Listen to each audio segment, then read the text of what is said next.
Avokadomuzun öncelikle çekirdek kısmı ile başlıyorum. Bu kısmı kahverengi ip kullanarak yapacağız. Öncelikle sihirli halkamı oluşturuyorum ve sihirli halkamın içerisine 6 adet sık iğne yapacağım. 1 2 3 4 5 ve 6. Sihirli halkamı kapatıyorum. Şimdi 6 adet sık iğnemizin içerisine ikişer tane sık iğne yapıp 12 adete çıkaracağız. Her sık iğneye 2 tane yapıyorum. 2 3 4 5 6 7 8 9 10 11 ve 12. Şimdi 3. sıramıza başlayacağız. 3. sıramızda bir tek bir çift yapıp 18 tane sık iğneye çıkaracağız. Bir tek, bir sonrakine çift batıyorum. Hemen ilmek sabitleyicimi takıyorum. 3. sırayı bir tek, bir çift yaparak tamamlayacağım. Sıramın sonunda 18 adet sık iğnem olacak. 4. sıraya başlıyorum. 4. sırada da 2 tek bir çift yapıyoruz. Bir tek, 2 tek, 3. sık iğneme çift batıyorum. 4. sırada sıra başlangıcına geldiğimizde 24 adet sık iğnemiz olmalı. Bu sırayı da 2 tek bir çift yaparak tamamlıyoruz. 5. sırama başlıyorum. Burada da 3 tek bir çift yapıyoruz. 1 2 3 bir sonrakine çift batıyorum. 5. sıramızı da 3 tek bir çift yaparak tamamlıyoruz. Sıramızın sonunda 30 adet sık iğnemiz olmalı. Şimdi 6. sıradayım. 6. sırada 4 tek bir çift yapıyorum. 2 3 4 bir sonrakine çift batıyorum. Bu sırayı da 4 tek bir çift yaparak tamamlıyorum. Sıramın sonunda 36 adet sık iğnem olmalı. 7. sırama geçeceğim. 7. sırama geçmeden önce beyaz ipe geçiş yapacağız burada. O yüzden beyaz iple geçiş yaparken şöyle yapıyoruz. Sık iğneme batıyorum. Arkadan ipimi öne alıyorum. Ve çıkarırken beyaz ipimle çıkarıyorum. Bu şekilde. Bundan sonra 7. sıraya geçmiş oluyoruz. 7. sırayı bir sıra beyaz iple öreceğim. Yalnız sık iğnelerimin arka kanatlarından öreceğim. Bir sıra 36 tane sık iğnemin sadece arkalarından örüp bu sırayı bu şekilde bitirmiş olacağız. Tamamını almıyorum bu şekilde. Sadece arkadaki sık iğnenin kanadını alıyorum.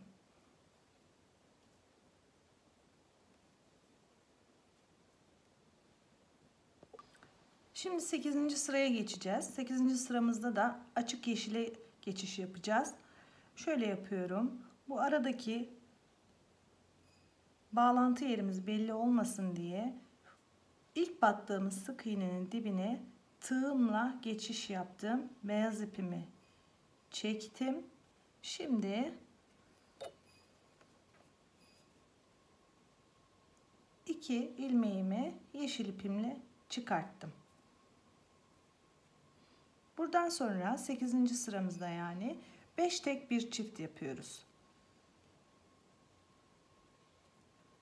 1 2 3 4 5 bir sonrakine çift batıyorum.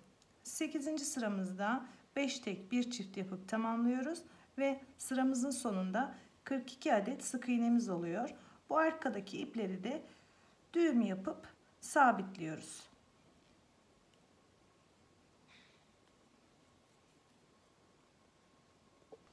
Dokuzuncu sıraya başlıyorum. 9. sırada 6 tek bir çift yapıyoruz. 1 2 3 4 5 6. Bir sonrakine çift batıyorum. Bu sıramızı da 6 tek bir çift yaparak tamamlıyorum. Sıra başlangıcımda 48 adet sık iğnem olmalı. 10. sıraya başlıyoruz. 10. sırada 7 tek bir çift yapıyoruz. 1 2 3 4 5 6 7. Bir sonrakine çift batıyorum. 10. sıramızı da 7 tek bir çift yapıyoruz ve sıramızın sonunda 54 adet sık iğnemiz oluyor. 11. sıraya başlıyorum. 11. sıramız 8 tek bir çift, yani 1 2 3 4 5 6 7 8. Bir sonrakine çift batıyorum. 11. sıramızı da 8 tek bir çift yapıyoruz. Sıramızın sonunda 60 adet sık iğnemiz oluyor.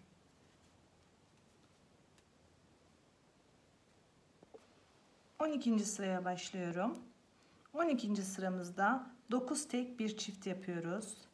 2 3 4 5 6 7 8 9.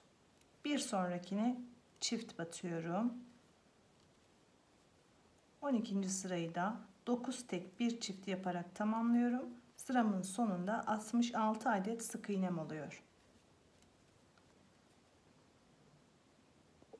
13. sıraya geldik. 13. son bizim artırma yapacağımız sıra. Burada 10 tek bir çift yapıyorum. 1 2 3 4 5 6 7 8 9 10. Bir sonrakine çift batıyorum. 13. sıramızda 10 tek bir çift yapıyorum. Sıramın sonunda 72 adet sık iğnem oluyor. Avokadomuzun çekirdek kısmını bitirdim. İpimi bu alt kısımda kopardım. Burada benim örerkenki sıra başlangıcım. Şimdi avokadonun kafa kısmına geçeceğiz. Bu kısmı ortalamam gerekiyor. Kafasını yukarıya doğru öreceğiz. Şöyle yapıyoruz. Bizim hep bu köşelerde artırdığımız yerler var. Hep üst üste denk gelir. Eğer yanlış örmemiş isek. Şimdi şurası benim artırdığım yer. 2 tane sık iğne var burada. Bunun 2 tane gerisine geliyorum. Yani şurası. Hemen ipime bir tane zincir çekip monte edeceğim. Buraya bağlayacağım. Ve bu benim birinci sık iğnem olmuş oldu aynı zamanda. Şimdi burada 18 tane sık iğne öreceğiz. Bu 1 2 3 4 5 6 7 8 9 10 11 12 13 14 15 16 17 ve 18. Bu bizim birinci sıramız. Şimdi ikinci sıraya başlıyorum. Bir tane zincir çektim. Geri döndüm. Bu ilk baştaki zincire sık iğne yapmıyorum. Bir sonrakine yapıyorum. Yani bir adet bu başında eksiltmiş oldum. Şimdi sık iğnelerimi örmeye devam ediyorum.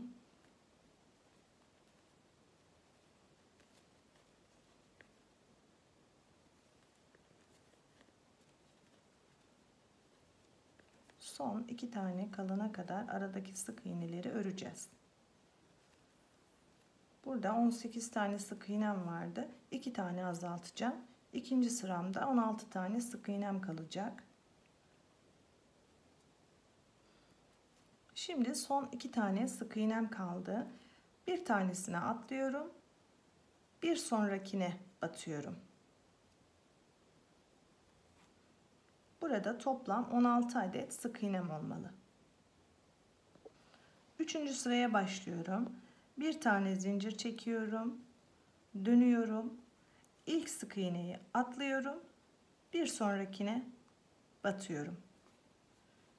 Arada kalan sık iğnelerimi örüyorum.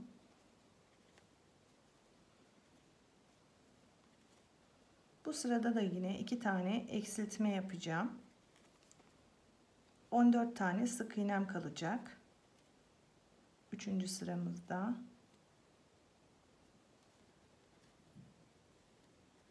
Yine sona geldim. 2 tane sık iğnem kaldı. Bunu atlıyorum. Bir sonrakine sık iğnemi yapıyorum. Üçüncü sıramızda 14 tane sık iğnemiz olmalı. Dördüncü sıraya başlıyorum. Yine bir zincir çekiyorum. Dönüyorum. İlk sık iğnemi atlıyorum. Bir sonrakine batıyorum. Aradaki sık iğnelerimi örüyorum. Yine bu sırada da 2 adet sık iğnemizi eksilteceğiz. Ve 12 adet sık iğnemiz olacak bu sırada. Son 2 adet sık iğnem kaldı. Bir tanesini atlıyorum. Bir diğerine sık iğnemi yapıyorum. 12 adet sık iğnem kaldı.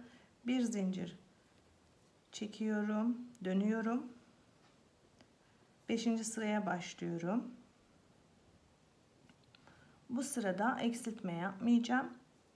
2 sıra 5 ve 6'yı düz bir şekilde 12 adet sık iğne olarak öreceğim. Bu benim 5. sıram. 5. ve 6. sırada eksiltme yapmıyoruz. 2 sıra düz öreceğiz. Hemen dönüyorum. Bir zincir çekip 12 adet sık iğne olarak örüyorum. 3 4 5 6 7 8 9 10 11 ve 12. 2 sıra düz ördük. 7. sıraya başlıyorum. Bir zincir çekiyorum. Döndürüyorum. İlk sık iğneyi atlıyorum. Bir sonrakine sık iğne yapıyorum. Burada eksiltme yapıyorum. 7. sırada.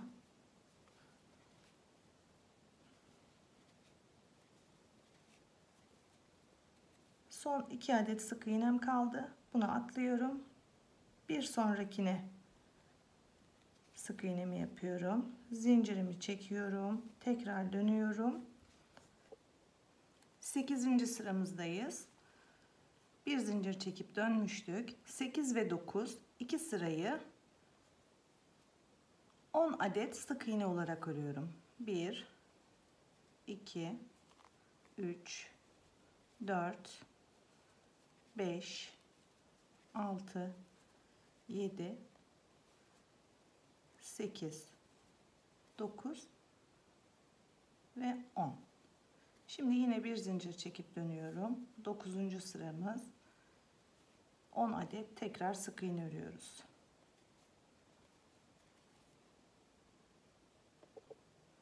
Onuncu sıraya başlıyoruz. Yine bir tane sık iğne çekiyorum. Döndürüyorum. İlk sık iğnemi atlıyorum. Bir sonrakine batıyorum. 8 adet sık iğne öreceğiz. 3 4 5 6 7 bir tane atlıyorum. Sonuncuya batıyorum. 8 tane sık iğnem oldu. 10. sırada Şimdi de 11, 12 ve 13. Bu sıraları 8 adet sık iğne olarak öreceğiz. Yine bir tane zincir çekiyorum. Şimdi artık 3 sıra 8 adet sık iğne öreceğiz. Yine başlarken bir zincir çekiyoruz ve dönüyoruz.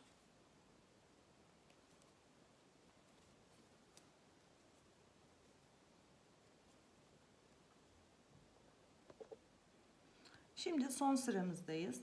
Ben tekrar bir zincir çekip geri döndüm. Bu yukarıda 8 adet sık iğnemiz var. 8 adet sık iğnemi örüyorum.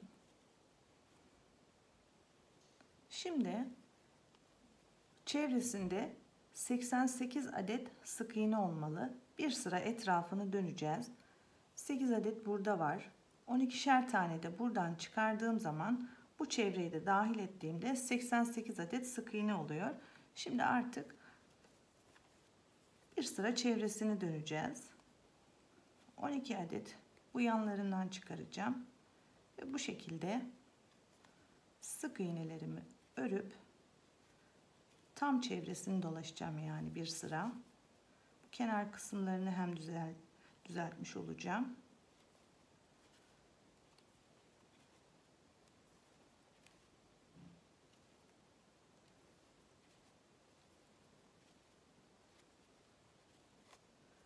Bu şekilde etrafını döneceğim. Toplamda 88 adet sık iğnem olmalı. 88 adet sık iğnemi ördüm ve çekirdek kısmını bitirmiş oldum. Hem kafa kısmını bitirmiş oldum. Bir sıra etrafına sık iğne geçtim. Böylece hem kenarlarını temizlemiş oldum. Şimdi kabuk kısmına geçeceğiz. Avokadomuzun kabuk kısmı ile devam ediyoruz. Koyu yeşil ile başlayacağız. Tek renk olacak arka kısmı. Öncelikle sihirli halkamı oluşturuyorum. 6 tane sık iğne yapıyorum. 1, 2, 3, 4, 5 ve 6. Sık iğnemi kapatıyorum.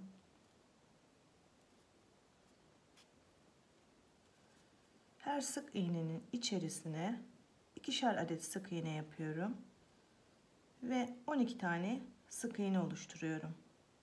Bu bizim ikinci sıramız. 1, 2, 3, 4, 5, 6,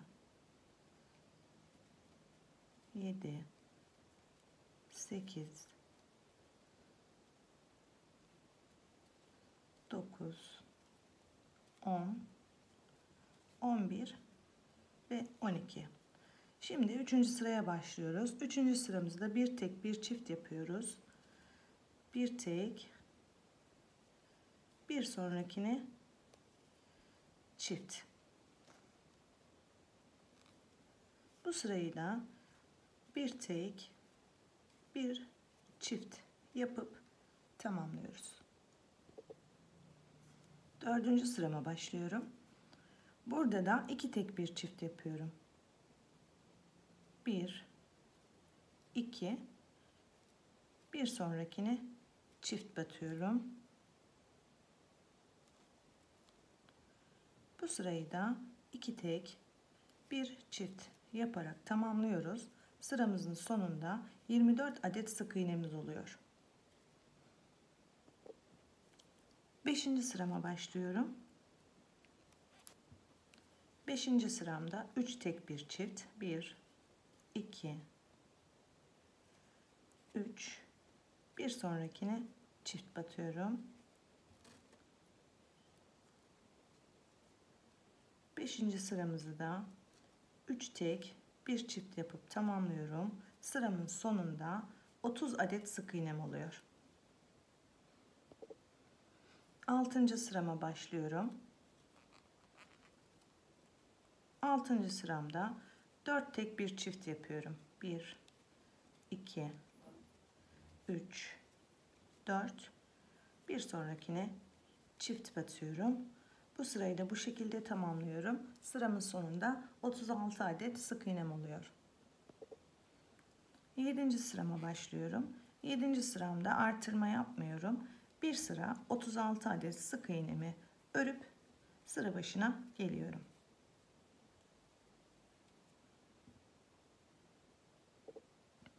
Sekizinci sırama başlıyorum. 8. sırada 5 tek bir çift yapıyoruz. 2, 3, 4, 5. Bir sonrakine çift batıyorum. 8. sıramız 5 tek bir çift yapıyoruz. Sıramızın sonunda 42 adet sık iğnemiz oluyor. 9. sıraya başlıyoruz. Bu sırada 6 tek bir çift yapıyoruz.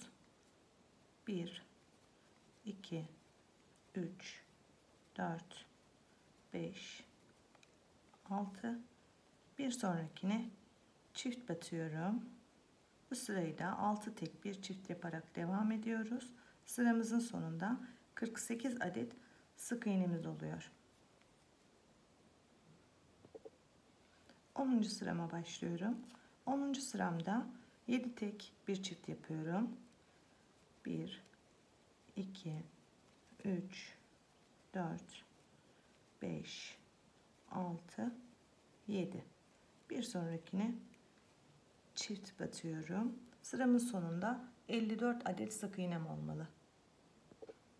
11. sıraya başlıyorum. Bu sırada da 8 tek bir çift yapıyorum. 1, 2, 3, 4, 5, 6, 7, 8. Bir sonrakine çift batıyorum. 11. sıramızda 8 tek bir çift yapıyoruz. Sıramızın sonunda 60 adet sık iğnemiz olmalı. 12. sırama başlıyorum. 12. sıramda 9 tek bir çift yapıyorum. 2, 3,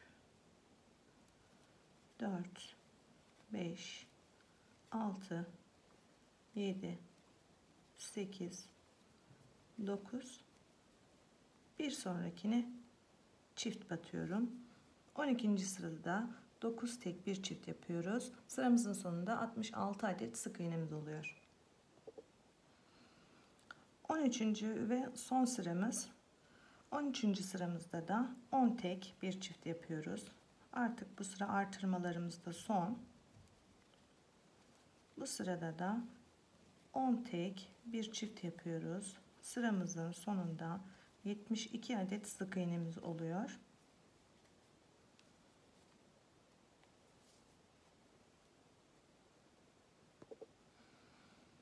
Şimdi avokadomuzun yine kafa kısmını yerleştirebilmemiz için şu arayı ayarlamam gerekecek. Burada şöyle yapıyorum. 8 tane örüyorum. 1, 2, 3, 4, 5, 6, 7 ve 8. Şu araya 18 adet sık iğne yapacağım. Burası da benim başlangıç noktam olacak. Yani şu köşeler bizim artırma noktalarımızdı. Buradan 2 tane geriye gelmiş oldum. Buradan itibaren 18 tane öreceğim.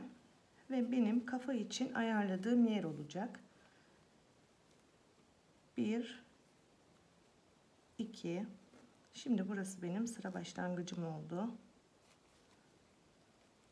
3, 4, 5, 6, 7, 8, 9, 10, 11, 12, 13, 14, 15, 16, 17 ve 18. Yani şu artırdığımız yerleri ayarlamış oldum.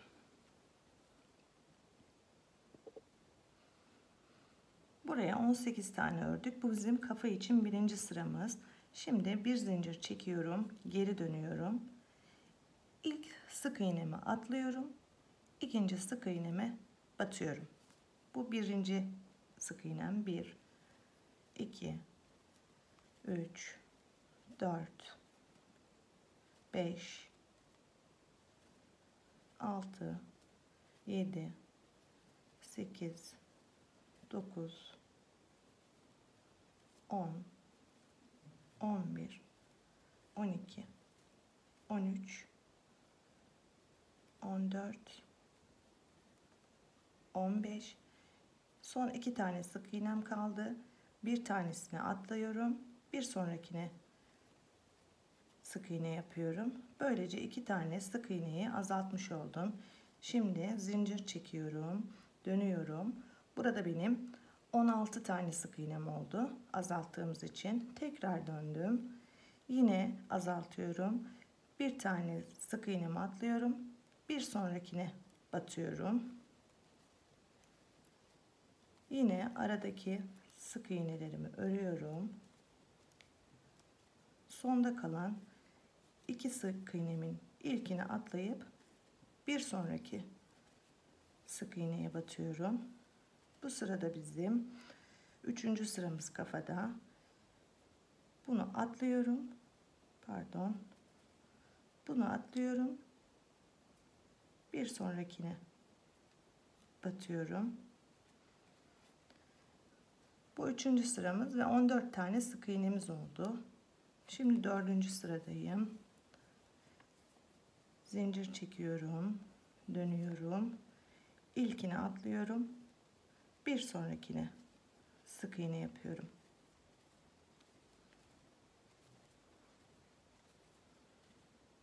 Bu da 4. sıramız. Burada da 12 adet sık iğnemiz kalmalı.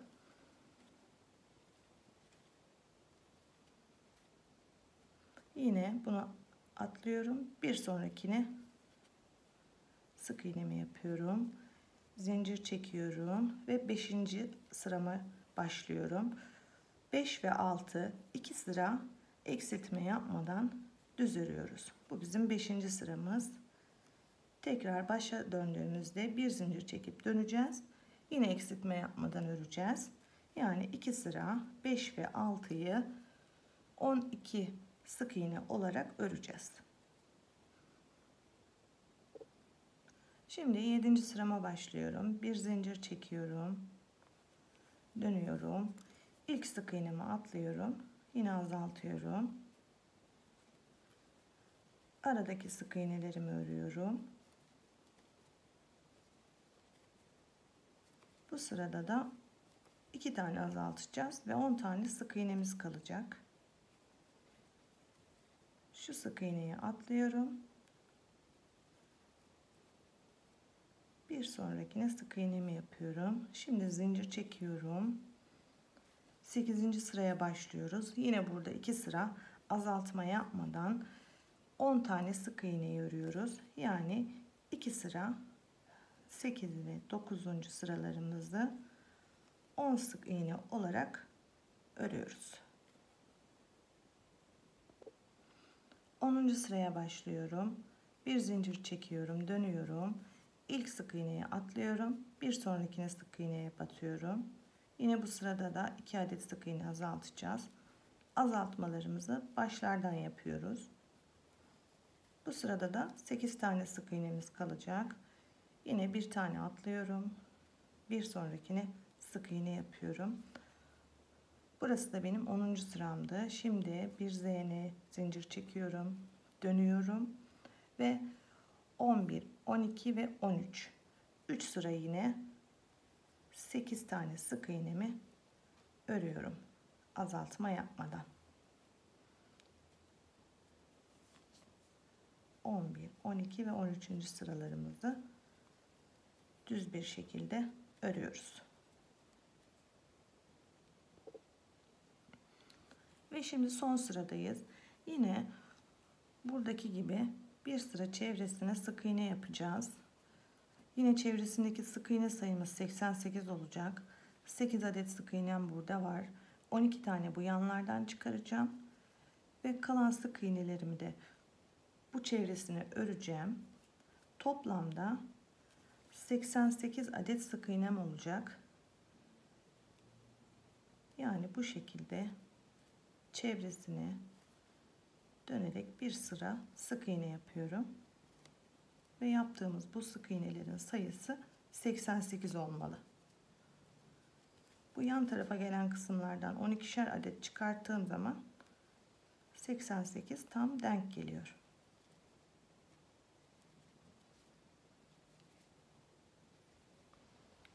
...88 adet sık iğnemi ördüm ve sıra başlangıcıma geldim.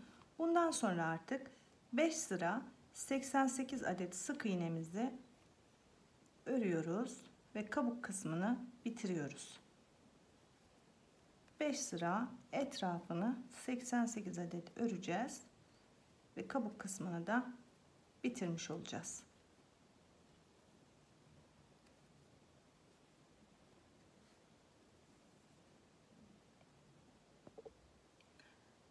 Avokadomuzun çekirdek ve kabuk kısmını bitirdik. Şimdi ayakları ve kolları ile devam ediyoruz. Birer tane ördüm.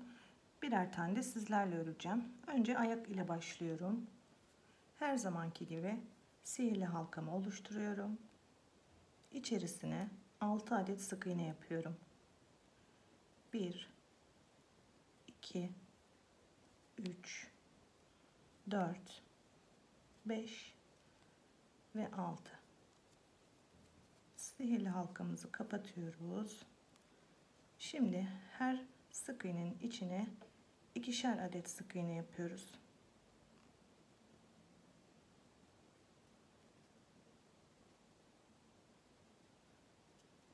Bir, 2, 3, 4, 5, 6, 7, 8, 9, 10, 11 ve 12. Şimdi 3. sıraya geldik. 3. sırada 2 tek bir çift yapıyoruz. 1 2 bir sonrakine çift batıyorum. 3. sıramızı da 2 tek bir çift yapıp tamamlıyoruz. Sıramızın sonunda 16 adet sık iğnemiz olacak. 4. sıramıza başlıyoruz. 4. sıramızda 3 tek bir çift yapıyoruz. 2 3 bir sonrakine çift batıyorum. Bu sırada da sıramızın başında 20 adet sık iğnemiz olmalı. 3 tek bir çift yapıp 4. sıramızı tamamlıyoruz. 5. sırama başlıyorum. 5, 6 ve 7. 3 sıra artırma yapmadan düz bir şekilde 20 tane sık iğne örüyoruz. 5, 6 ve 7. Şimdi ayağımızın şu üst kısmını oluşturacağız. Onu da şöyle yapıyoruz. Yani burası bizim 8. sıramız.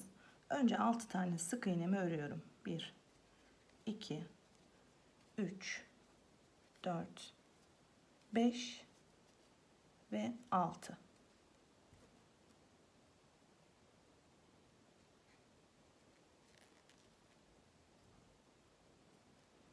Şimdi arka arkaya 4 tane sık iğneyi eksilteceğiz.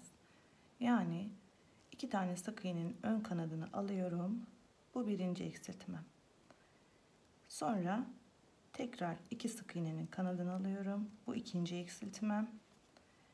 Tekrar 2 sık iğnenin ön kanatlarını alıyorum. Bu üçüncü eksiltme. Ve son 4. eksiltme. Şimdi kalan sık iğnelerimi örüyorum. 1 2 3 4 5 ve 6. 8. sıradaki yaptığımız eksiltmelerle şu anda 16 tane sık iğnem var. Şimdi 9. sıraya geçiyorum. 9. sırada 4 tane sık iğne örüyorum. 1 2 3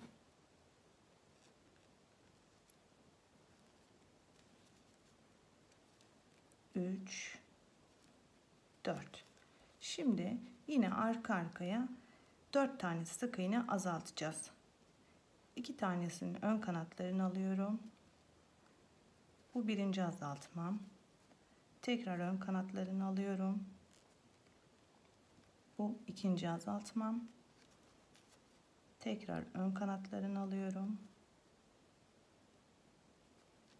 Bu üçüncü azaltmam. Tekrar ön kanatlarını alıyorum. Bu da dördüncü azaltmam. Kalan sık iğnelerimi örüyorum. Bu 9. sıramız. Sıramızın başına geldiğimizde 12 tane sık iğnemiz olmalı. Şimdi 10 ve 28 sıraları arasını hiç azaltma, eksiltme yapmadan düz bir şekilde 19 sıra örüyoruz. Yani 10 ile 28 sıra aralarını 19 sıra örüyoruz ve bacağımızı bitirmiş oluyoruz. Yani şu arayı örüyoruz. Daha sonra elyafla içini dolduruyorum. Karşılıklı iki kenarını sık iğne ile birleştiriyorum. Avokadomuzun kollarını örüyoruz. Yine sihirli halkamı oluşturuyorum. İçerisine 6 tane sık iğne yapıyorum. 1 2 3 4 5 6. Sihirli halkamı kapatıyorum. İkinci sırada bir tek bir çift yapıyorum.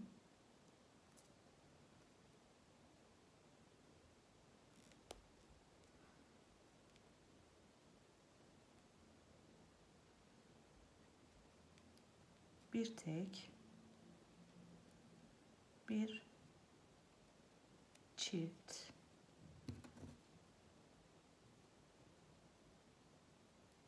Bu sırada 9 tane sık iğnem olacak. Bir tek bir çift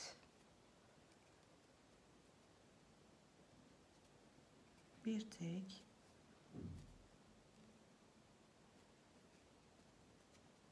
bir çift. Şimdi 3. sıraya geçiyorum. 3. sırada 2 tek bir çift yapıyorum. 1 2 bir sonrakine çift batıyorum.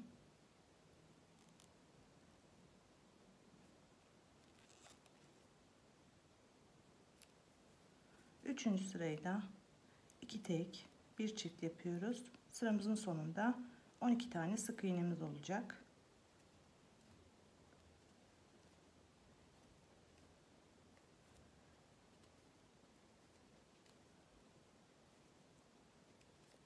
Şimdi 4. sıraya geçiyorum.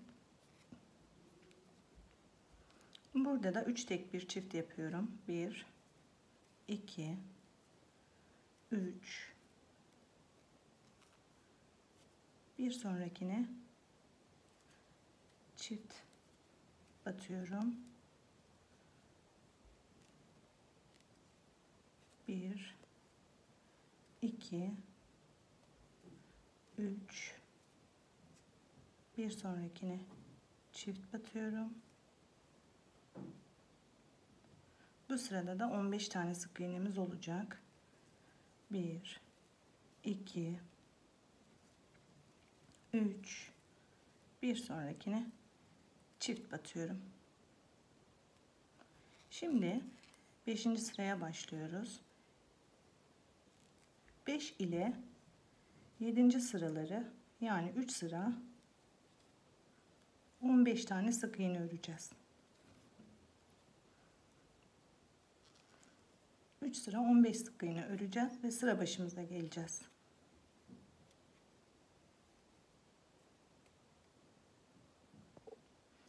8. sırama başlıyorum. Burada da bir tek bir eksilti yapacağım. Yani bir sık iğne öreceğim.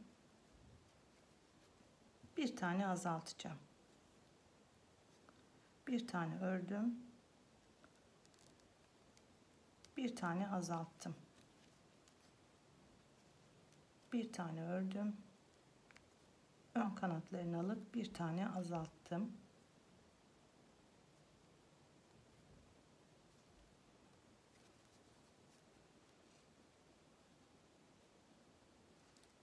Bir tane ördüm.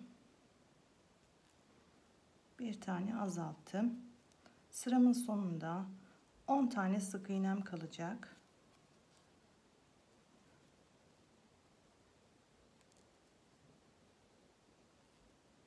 Çok küçük olduğu için birazcık zorluyor bu kısım. Bir tane ördüm, bir tane azalttım ve sıramın başına geldim. 10 tane sık iğnem oldu 8. sırada. Buradan sonra 16 sıra hiç azaltma, çoğaltma yapmadan düz bir şekilde 10 tane sık iğneyi örüyorum, bitiriyorum. Yani şu arayı örüyoruz. Sıramızın sonuna geldiğinde içini elyafla dolduruyoruz ve karşılıklı sık iğne ile birleştiriyoruz. Bundan sonra avokadomuzun gözlerini ve birleştirme işlemlerini yapacağız. Mutlaka boncuk elyaf kullanın. Bebeğimizin içerisini doldururken. Avokadomuzun çekirdeğini, kollarını, bacaklarını bitirdik. Şimdi gözlerini ve burnunu taktım. Yerlerini şöyle ayarladım. 1, 2, 3 sıra indim. 4. sıraya tam ortadan 5 tane sık iğne bıraktım. Kenarlardan da 3'er tane sık iğne bıraktım. Bu kenardan da 3. Gözlerini monte ettim. Bir alt sıraya da tam ortalayıp burnunu monte ettim. Şimdi de ağız kısmını işleyeceğiz. Şimdi ağız kısmını işliyoruz. Burnun altındaki sık iğnenin bir altına geçiş yaptım ve araya 6 adet sık iğne bıraktım. Arkadan siyah ipimi geçiriyorum. Tekrar buradan batıyorum. Ve tam ortadan ipimi alıyorum. Çok sıkmadan hafif gevşek bırakıyorum. Şu ipim ağız kısmına geldiği yerin üstünden alıyorum. Tekrar arkadan çıkarıyorum.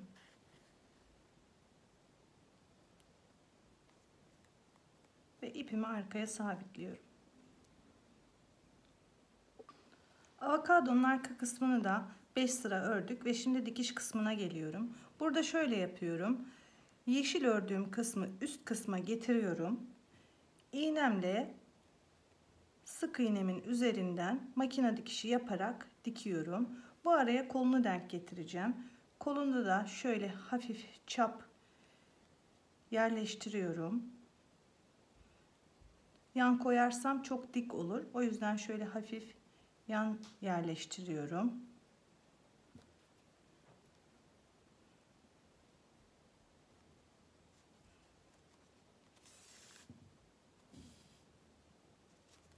Ve sık iğnelerimin olduğu yerden kollarını monte ediyorum. Tam sık iğnemin olduğu yerden alıyorum. Öndeki sık iğnemin olduğu yerden çıkıyorum.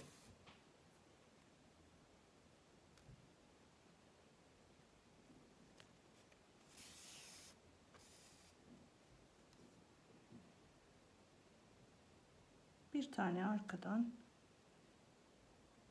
bir tane önden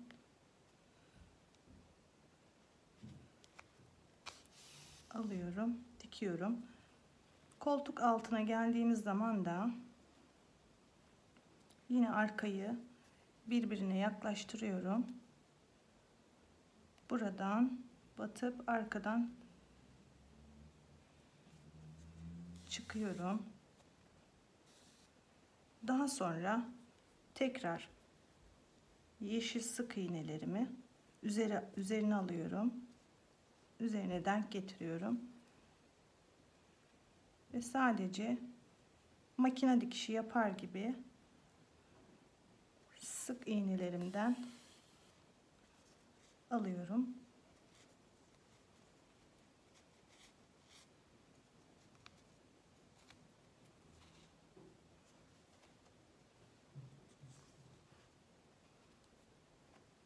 Karıştı burası biraz.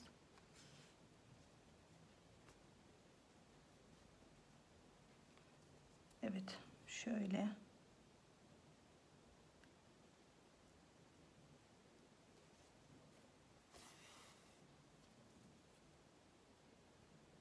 Yeşil sık iğnemi üst kısmına alıyorum.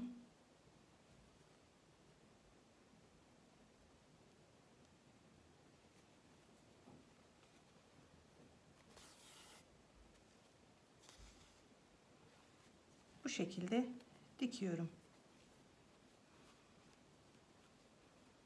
Şu yakın kısımlara geldiğimde bitme işleminin elyafla dolduracağım.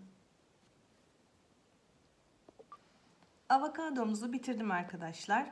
Bir tane papatya örüp başının üst kısmına diktim. Ayaklarını koyu renk yeşil ipimden aşağıya 7 tane sık iğne indim.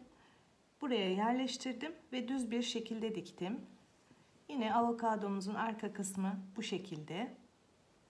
Şimdiden sizlere iyi seyirler diliyorum. Umarım beğenirsiniz. Beğeni ve yorumlarınız çok kıymetli. Hoşça kalın.